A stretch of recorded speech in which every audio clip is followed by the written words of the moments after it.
Hello, I'm in a 2010 Hyundai Santa Fe, and today I'm going to show you how you would add coolant.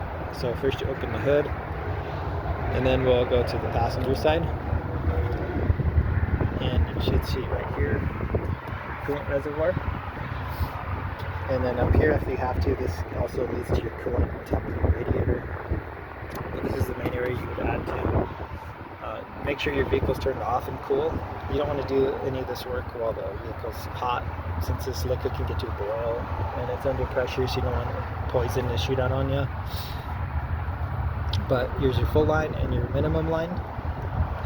So to add it, you just unscrew this, pop this top off, and then either the funnel or straight from your coolant, you add as needed to get to the full line.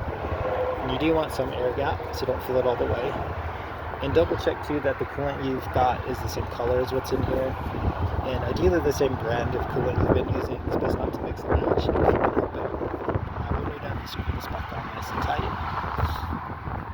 And then if you have to, you don't really normally need to open this, but if you got really low, you might pop this open as well by pushing, twisting, and then pulls this off. You pull this off and you'll see coolant right there. At least you could add to if needed. But to close it, push this again and screw this on so it's nice and tight. There we go, nice and tight. You don't want it loose at all, because then you'll lose some coolant, lose your pressurized system. And double check around as best as you can for any cracks in the reservoir, looseness in the lines, all through here. Check through the motor compartment, around the radiator as best as you can. Another way to help tell too if there's cracks or leaks is while the vehicle's running.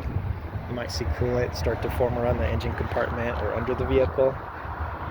And if that's the case, the way to tell that versus like water condensation forming is it should have a slight coloration to it. It should have a slight sweetness smell to it. And you don't really want it on your fingers, but say you have a glove on and you touch it, it'll have a slight slick feel to it versus what water feels like.